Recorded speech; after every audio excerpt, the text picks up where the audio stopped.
We've seen a devastating rise in Islamophobia. No, we haven't. That's a lie. Firstly, the UK is statistically the safest country for Muslims to live in the entire world. Secondly, out of the UK's extremism prevention referral list, far-right referrals make up 21% and Islamist referrals make up 10%.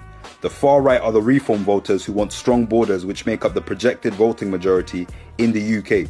Muslims are a 6% minority in the UK, which means they are per capita more likely to be referred to extremism prevention services. Thirdly, Islamic terrorism makes up 75% of MI5's caseload. MI5 aren't like the Prevent organisation who handles suspected reports. MI5 deal with the UK's national security and terrorism hands-on.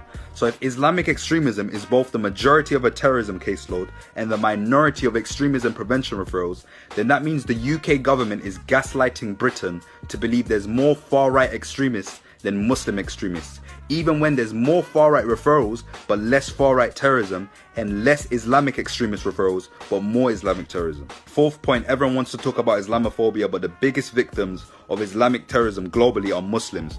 I think killing Muslims in a terrorist attack is way worse than non-Muslims criticizing their religion. Muslims shouldn't be focusing on other people hating them or critiquing their religion. Muslims should be focused on the extremists in their own religion because it affects them so disproportionately. Fifth and final point, if you are a Jew or a Christian, you are by name cited as the biggest enemy of Islam. Chapter 5 verse 82, you will find the most vehement of people in hostility to the believers are Jews and polytheists. This is referring to Islam's early days when Muhammad was trying to spread the message in Mecca and Medina. Renowned Islamic scholars like Ibn Taymiyyah or Ibn Jawziyah regard Christians as polytheists, and then you got some Islamic scholars who just put both of those two together and just outright proclaim that Christians and Jews by name are the biggest enemies of Islam.